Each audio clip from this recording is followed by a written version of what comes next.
Morning, Joan. Good morning, Mr. Perin. 22 minutes late. Escaped Puma, Chessington North.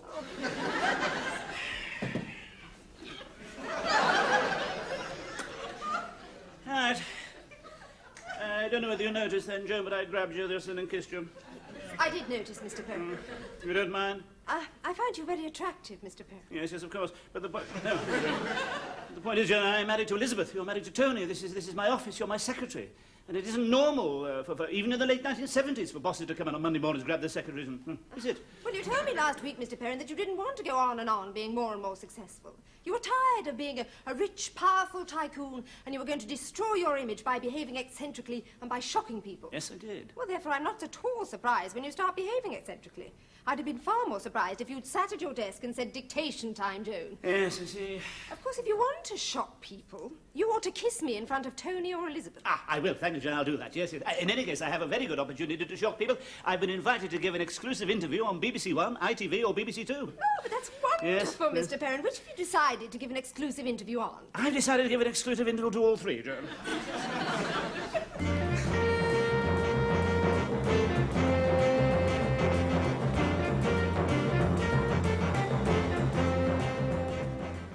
Good evening, and welcome to this edition of Pillock Talk. Less than 3 years ago, Reginald Perin opened a shop called Grot in the dreary London suburb of Climthorpe. In its window was a sign which said all the articles sold in this shop are guaranteed useless. Reginald Perin now has his own factory, almost 60 Grot shops in Britain and on the continent, and last Friday he announced record profits. Reginald Perin, you sell useless goods? Yes, utterly useless, yes. Cruet sets with no holes, checkbooks for the Dogger Bank, tins of melted snow, self-lowering flour, all that sort of thing, all utterly useless. So you're a con man? Good heavens, no, of course not. I always announce very clearly that the items I sell are useless, yes. Con men don't usually go around wearing a sandwich board saying, look out, I'm a con man, do they? No. No, I'm providing a valuable social service.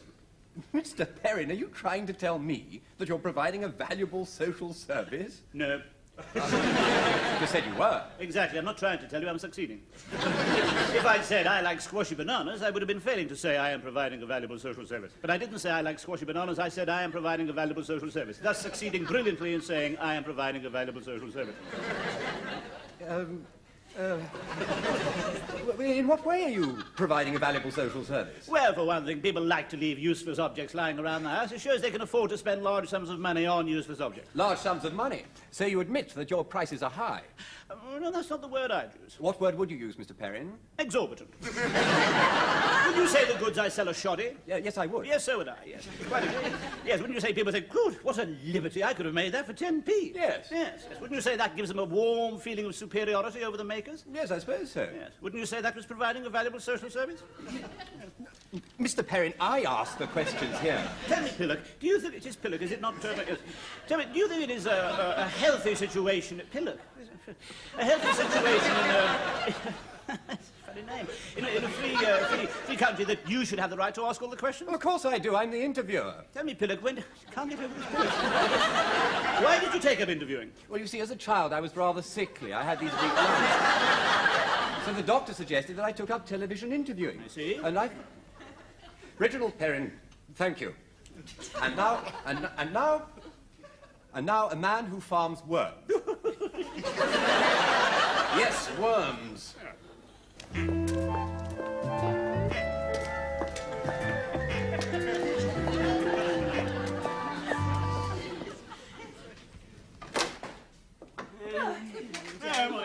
morning, Mr. Perin. I just wanted the details of the Amsterdam contract. Amsterdam contract in the Falmouth, Paris. Yes, got it, thanks. Darling, you may not have noticed I'm kissing Joan. Yes, I did notice, darling. See you at lunchtime. Don't you mind? Well, it's one of your little games, Reggie. Shocking people is one of the things you do. But don't you mind? Oh, you don't mean it. I mean, you wouldn't do it in front of me if you meant it, so why should I mind? Darling, Joan, please. Darling, I mind that you don't mind. Oh, good. I'm glad that you mind that I don't mind. Now, I must rush, if you don't mind. No, I don't mind. I thought you were very good on television last night, Mr. Perin. Good? Well, he thought he'd make you look ridiculous, but you certainly put him on a spot when you said you saw the whole thing as a social service. Yes, I suppose I did. You were really a great success. Was I? And we soon put a stop to that. You watch me tonight on ITV.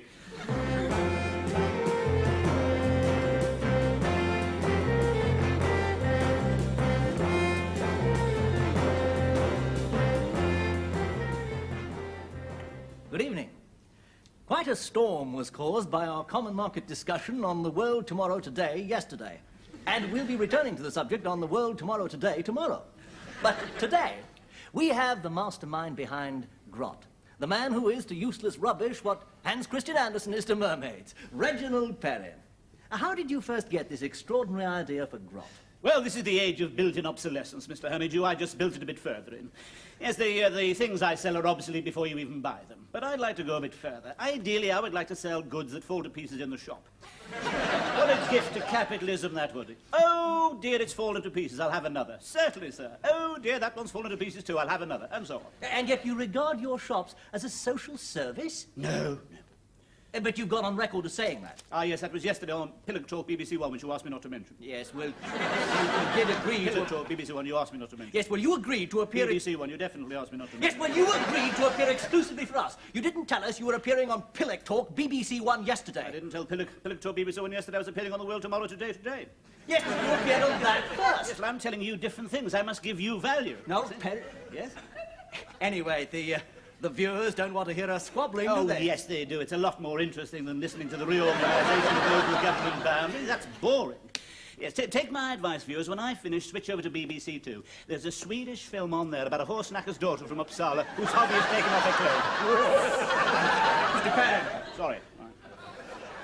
So, when you said your shops were a social service, you were lying. Yes, I'm a congenial liar. Don't you mean a congenital liar? No, congenial. I'm enjoying myself. To tell you the truth, Sherry, do you mind if I call you Sherry? No. To tell you the truth, I started the whole thing off as a joke. I'd spent a quarter of a century in puddings and I was feeling a trifle stifled. So I decided to try something else. I started Grot. But now I'm much more interested in my bankruptcy. How can our viewers know if you're telling the truth now? They don't. They may as well switch over to the horse knacker's daughter. Thank you, Reginald Perin. And now for a vexed and highly fascinating subject, the reorganisation BBC of... Two. She's down to her brow already.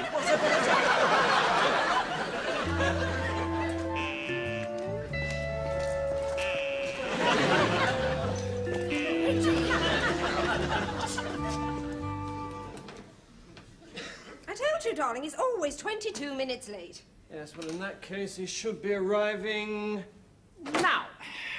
Morning, Jim. Oh, morning, Tony. Morning. How are our young marrieds today? Oh, fine, Reggie, fine. Good. Mr. Perin! What on earth are you doing? Sorry, Tony. No, what are you doing, hitting Reggie like that? Well, he kissed me, Tony. Yes, I kissed her, Tony. Yes, well, I don't mind. Would you mind? Yeah, well, I expect you to do things like that, Reggie. I mean, you wouldn't be you if you didn't do things like that. Yes, but Anyway, look, I must rush. It's Panic City today. Rushed off our Feetsville. I just popped in to congratulate you on your TV appearances. You don't think they were good, do you, Tony? Good is not the word, Reggie. There is a word, and it's a word I don't throw about lightly, but on this occasion I've got to use it. Great. So, the next thing we know, David Harris-Jones will be walking through that door saying, "Oh, Reggie, you were super!" Oh, yeah. How could you think I was good? I contradicted last night everything I said the previous night. Exactly. And that bit about the bankruptcy. Great. Can't wait for tonight.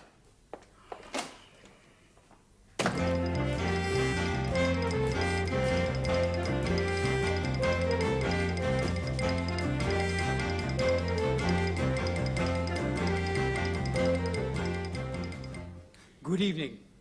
Britain in Europe. This week we meet Reginald Perin, one of the most fascinating men on the British shop scene. High street prankster or social visionary? Well, Europe will soon have a chance to find out. Mr. Perin, your rapid growth brainchild, the rubbish chain Grot, is really beginning to move into the Hauptstrasses and Grand Rue, isn't it? Ja and we. But frankly, Peregrine, I am worried about the philosophical basis behind Grot. There seem to be serious contradictions inherent in the concept. And you feel that this is relevant to Europe? No. But it's Europe we're interested in tonight. You may be Peregrine, I am not. Yes, but we're doing a series on Europe. Hard luck. Well, I mean, last week we discussed the success of the British washing up liquids. I mean, they're taking the Iberian Peninsula by storm. No, the cleaning up, are they? Yes, they're... Oh, washing up liquids, cleaning up is very good. But Very good, excellent. To get back to Europe, Yes, yes. have you made any marketing surveys on the continent? Ah, now I'm glad you asked me that. Well, perhaps you'd like to answer it then. No, I would prefer to talk about my cruet sets with no holes. We say the purpose of a cruet set is for condiments to emerge when it is tilted thus. But when we tilt this cruet set, it has no holes, therefore no condiments emerge. It is therefore useless. Mr. Perrin, I am trying Very trying. to talk about Britain in Europe. Frankly, Peregrine O'Bean, to date I have found your questions rather boring. But do try again. I'll try to find them more interesting. Oh, well, have you learnt anything from the European operations of Marks and Spencer's, Woolworths and that Derrick? Good try, Peregrine. Still boring. It is therefore useless as a cruet set. But perhaps it is prettier than a cruet set with holes. Maybe it amuses people. What merry laughter will ring round the family dining table while short-sighted Uncle George endeavours to season his soup.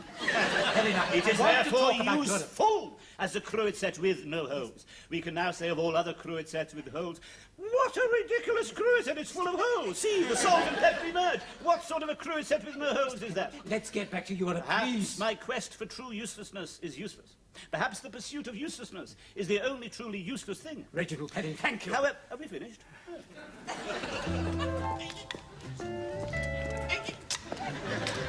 Reggie!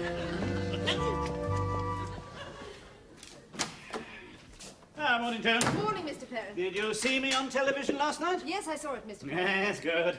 After that, not even David Harris Jones would have the barefaced cheek to poke his head round the door and say, "Super, Reggie." Oh. If one more person comes through that door and says I was good on television last night, I shall sack them. Come in. I just had to come round and say it, Reggie. Did you really, Doc? Yes, I did. I'm an honest man, as you know, and I believe in speaking my mind. Good, good. I welcome that. Yes. I've seen every one of your TV appearances, and quite frankly, it had to be said. Yes, Doc? Wonderful. Somebody had to take those TV men down a peg or two. Doc? Yes? Thank you. Anytime. Come in. Oh, Morning! Did you see Reggie? On television last night? Yes, I did. Wonderful! Reggie, I've got a bit of a problem, and it needs your immediate attention. My immediate attention, certainly, CJ. Joan, take a letter with you. To the manager of the Grot shop, Redford, dear sir. I am sorry to hear you have not yet received our supplies of edible furniture. This can only be due to the non-arrival of supplies. I am, however, deeply disturbed to hear you have not yet received our new range of dentures for pets, which are proving so popular with bloody silly idiots who put little doggy dentures in glasses of water beside the kennels, and even little budgie dentures in even smaller glasses of water beside their cages. I'm sorry, CJ, only that letter was not at all urgent. Oh, Reggie. Well, I want to talk to you about the new Grot shop in Hamburg. Yes, good idea, CJ. So do I. Joan, take a letter, will you? To the manager of the Grot shop, Ebervale, near Hamburg, Welsh, Wales. Dear sir, it has come to my notice that you've been serving Welsh people in your shop. I wouldn't have thought I had to tell you this. I want no more Welsh people served from now on. Yours, etc., Yaki Dot. Have you got that, Joan? Fine idea, Reggie. What's that, CJ? Not serving Welsh people. I didn't get where I am today by serving Welsh people. Joan, tear that letter up. Certainly, Mr. Perrin. Reggie, have you now finished all your urgent letters? Yes, thank you, CJ. I am all ears. The Germans are insisting on calling the Hamburg shop Grot Fabriken Rubbish House. Yes. No, I didn't get where I am today. By calling the new shop... Grot Fabriken Rubbish House. Certainly not, CJ. What a ludicrous name for a shop. Good, we'll call it that then. Splendid. Thank you for wasting my time, CJ. Good morning. You see, Joan, it is absolutely hopeless. I can't shock anybody, not even CJ. Well, they all know you too well, Mr. Perrin. Yes, I suppose that's it. You've got to shock people you don't know. Yes, I suppose the only people I could possibly shock are perfect strangers. Yes. Yes, come in. Mr. Herbert. A perfect stranger, if ever I saw one. Thank you, Joan. Come in, Mr. Herbert. Do come in. Come in. Yes, of course, Mr. Herbert. Yes, yes, yes. You have applied for the job of our new northeastern sales area, haven't you? Do sit down, Mr. Herbert. Yes. Come on, Herbert. Sit down. I haven't got all day. Good. Right, you've got to get rid of that dandruff. You realise that? Oh, yeah. I do have a slight dandruff problem. Yes, you're in an ongoing dandruff situation. Exactly. Yes, well, there's a chap in Switzerland cures it in a fortnight. Oh, really? Very painful, of course. Starvation and electrodes. Oh. Yes, he stands you upside down, straps you down, passes an electric current through you. When the voltage reaches a certain height, your hair stands on end and all the dandruff just slides off. Oh, dear. Is it absolutely necessary Absolutely necessary. And what about your socks? They're dreadful. Have you no taste? Well, they're a present from my aunt. Answer one thing, commas is another, socks are two things. I realise that. And you don't, what is your name? Herbert, was it? Hubert? Herbert? Hubert. Herbert. Herbert? Right. Tell me, Hubert, you don't mind me insulting you others? You have a reputation for being a bit unusual. I think a genius has a right to be. No, of course, I haven't got any right at all, Mr. Herbert. I do apologise. I have no right to be rude. Even if I were a genius, I have no right to be rude. That's all right. I'm sorry. No, I really am truly sorry. Oh, there's really no need. Please take the job. Please. Please, you're a very, very personable, attractive, nice young man, and I'm sure you'll make a marvellous representative for the Northeast. Please, come to lunch. Would you like to come to lunch? Yes, yes. And I like your socks, and I really do like you, Mr. Herbert, I promise you. And I really do, honestly... Oh, get away. I'm a happily married man. Things one has to do to get a job nowadays. At last you've shocked someone, Mr. Perrin. It's not what I wanted to, and I tried to shock him, I couldn't. And when I apologised, put my arm around his shoulder, said he was good-looking, asked him to lunch, then he really was shocked. Not surprised. It's no good. I suppose can't shock, I suppose, if I went around pretending I was a bit... do you think that is... No, that wouldn't shock anybody these days, would it? I suppose it might be worth having a try, is it? Do you think so? Yes, all right, all right. Yes, send for one of the managers of the Grot shops. Yes, anyone will do. Certainly, Mr. Perrin. Right. Really, John, there must be easier ways of disgracing myself than this. Is that him? Yes. Oh. Good luck. Thank you. Hello. Hello. Mr. Lisbon. Hello. Yes. Do, please sit. Thank you. Well, drink. Well, that's very kind. Gin and bitter lemons, my tipple. Oh, excellent. Like chaps who drink gin and bitter lemon. Well, I suppose you're wondering why I've asked you here. Yes, I am, as a matter of fact, Mr. Perrin. Haven't done anything wrong, have I? Not yet. It's Percy, isn't it? Yes. Yes. My name's Reggie. Call me Reggie. Cheers. Cheers, Reggie. Oh, well, this is nice. These are the 70s, aren't they, Percy? Yes. Yes, exactly. The late 70s. Yes. Yes. Of course, they are nearer the 80s than the 60s. Yes. Absolutely. Taboos are breaking down. Certain practices once considered horrifying are now de rigueur in certain circles, aren't they? Yes. I'm a married man, but that doesn't prove anything, does it? No. Fight against it. God knows I fight against it. But I went to a boarding school, and that's all there is to it. There's nothing I can do. But there we go. I'm not making myself very clear, am I? Yes, you are. Am I? Yes. You're suggesting... Yes, I know. I'm sorry, Miss Lisbon. I'm sorry. I really don't know what came over Miss Lisbon. I'm dreadfully sorry, I really am. I'm not. What? I'm free any night next week. Next week? No, next week. No, next month, I'm afraid. I've got to wait for it. And the month after... Oh, good God, is that the time? You must rush. Look, I have a friend who lays on business orgies, if you're interested. I mean, it's very discreet. There's no risk of any scandal. Ah, well, that's no good. Yes. Bye-bye, Percy. Will you... Yeah, please. Bye. Goodbye. Are you all right, Mr. Perrin? Only just. God, you certainly can't shock anybody these days, can you? Except yourself. Yes. Well, I'm not going to go, Joan. I'm going to make one last effort. One supreme effort. What? Yes. Yes, I know what I'll do.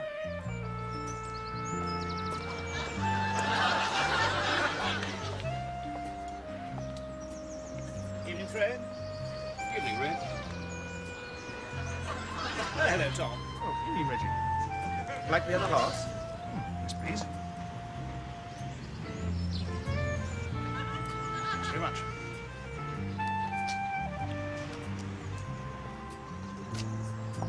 How are you, Mrs. Jackson? Fine, thanks, Mr. Perrin.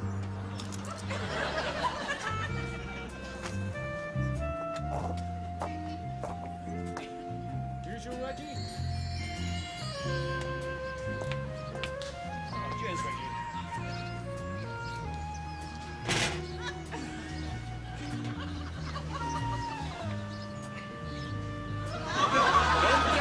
Dinner tomorrow evening, Reggie.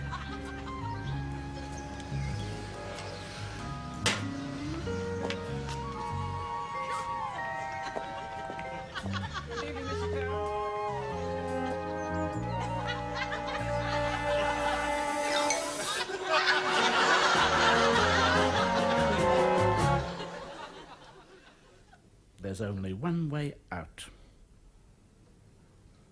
Darling, Yes? do you remember my going away, leaving my clothes on the beach and carrying on living, pretending to be somebody else? Of course I do. It's not the sort of thing that happens every day. No, of course not. Why do you mention it? No, nothing, darling. No, just conversation. Yes, you're right. It's not the sort of thing that usually happens once, let alone twice. Oh, well, of course it wouldn't be likely to happen twice. Reggie, you're not thinking of going off again? No, of course not. No. I realise, darling, my place is by your side. Oh, good. This time I want you to come as well. Please, darling, what does Grot matter? What does Perin products matter? What does the house, all these possessions matter? It's us that matters, darling. Yes, but what about the family? Oh, we'll see them, I promise. We can come back when it's all blown over. We can see them then. Yes, but we can't just go off without saying goodbye. No, of course not. No, we'll say goodbye, darling. But if you say goodbye, they'll know what you're going to do. Ah, yes, that's true. Yes, we better not say goodbye. Then we'll, yes, I know. We'll say hello. Eh? We'll have them all round and we'll say, hello. Eh? How's that? Darling, you're absolutely sure about going away now, darling. You really are. Eh? Reggie, we've talked about it all night and all day. Yes. You have promised me that we'll see the family again one day. Right. You were determined to go, and you are more important to me than anything else. So I have told you that I am absolutely sure that I want to go. So please don't let's talk about it anymore. Sorry, darling. Shan't say another word. Sorry. You're absolutely sure, darling. You really are. Absolutely. Reggie! Yes, all right, sorry, darling. Sorry. I really don't deserve someone like you. No, you don't. Oh, they're here. Now, don't forget. Hello. Just come down to say hello. Hello. I'm just saying hello. Hello. Yes. Come in. Oh, hello. Oh, hello, Linda. Dad. Hello. Oh, hello. Hello, Reggie. Jimmy, hello. Hello, Reggie. Sit down, please. Sit down. All of us. Yes, come on, darling. Well, we asked you round here for rather a particular reason, didn't we? Didn't we, darling? Yes. We just wanted to say hello. Now that's out of the way. Now we can relax. But, Dad, you said that the way most people say goodbye. Did I really? Good Lord. Well, in a sense, you see, it is goodbye. Darling? No, please, let me deal with it. You see, Reggie and I are going somewhere, and we just wanted to have you round just to say goodbye. Where are you going? Oh, well, we thought... Yes, where are we going, darling? Woking. Woking. Yes, we're going to Woking. Yes, that's right. Yes. Why are you going to Woking? Well, we just... where are we going to Woking, darling? To the flower show. Yes, that's it. We're going to Woking Flower Show. Oh, to the flower Yes, show. yes. That'll be nice. When is it? Mostly it's when is it, darling? Tomorrow. Tomorrow, yes, it's tomorrow, the flower show. That's it, Well, yes. that'll be a nice day out, won't it? I'm not a flower person. Interesting chaps, flowers. If Hitler had bred pansies, there wouldn't have been a war. So we thought we'd have you all round to say goodbye, just in case something happened to us on the way to Woking, and we didn't see any of you for quite a while, didn't Yes, we? that's right, we did. There. Cheers. Cheers. I'm not a champagne person, thank you. Does blow you out a bit. No, thanks. So, Linda, Tom, if, just for the sake of argument, if this was the last time we were going to see each other for quite a long time, which of course it isn't, because we're only going to Woking to the flower show for the what would you like to say to us? Thank you, Reggie, for giving me a job. No. Because working for you has made me happy, and I'm a happiness person. I'm only really happy when I'm happy. And that's given Linda and me a deeper contentment, hasn't it, Lindy Squirt? Hasn't it?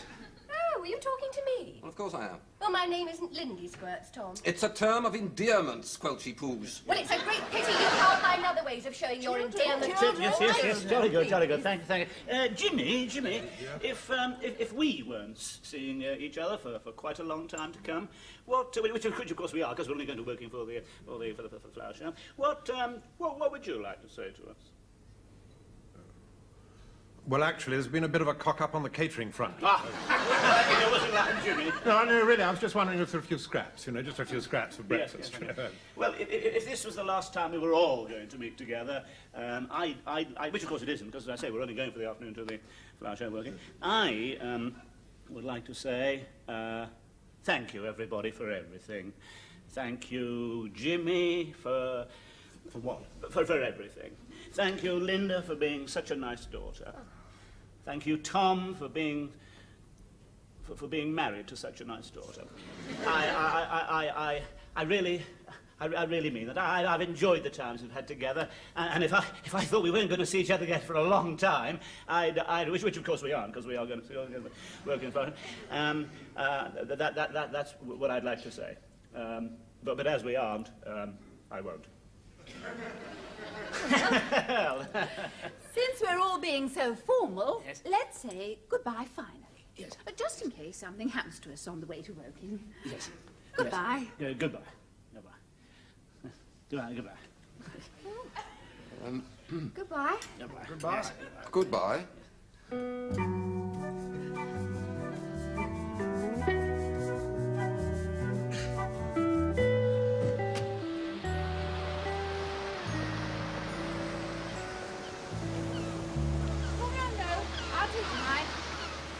Now on, we're going to be equal partners.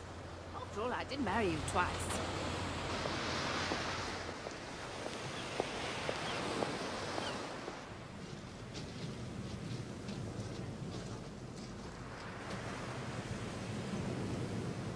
I think this was about the spot last time.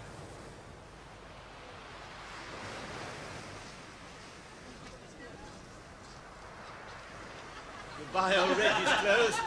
Goodbye, old Reggie. Goodbye, old Elizabeth's clothes. Goodbye, old Elizabeth.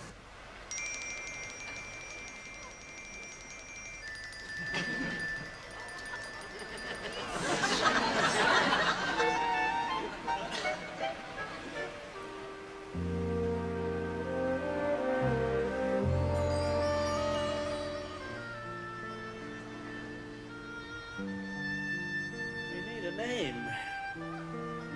Mr. and Mrs. Cliff. Mr. and Mrs. Sunrise? Mr. and Mrs. Oliver Cromwell. Mr. and Mrs. Nathaniel Gutbucket. Names don't matter. No, that's why they're so hard to choose. Now, if we can find a suitable name from something we can see down there, we'll be happy ever afterwards. I'm frightened. Mr. and Mrs. Tin Can. Mr. and Mrs. Dead Thrush. Mr. and Mrs. Slug. Mr. and Mrs. Rabbit Droppings. Mr. and Mrs. Gossamer.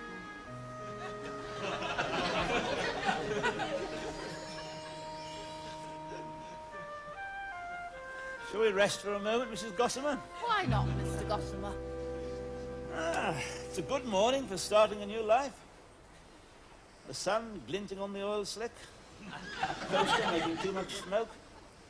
On that ship at this very moment, ignorant of us here, a sweaty chef with a dirty vest and great clumps of red hairs under his arm, is serving greasy bacon and egg to queasy customers who... Oh, good morning. Yeah, 10p for a cup of tea, Guff. Yes, of course.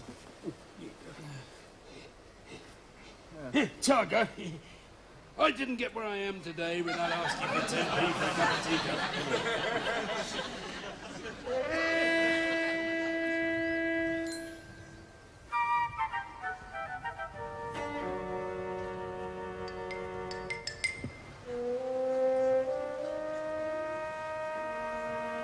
Darling, look. You see, darling, it's catching on. Everybody's doing it.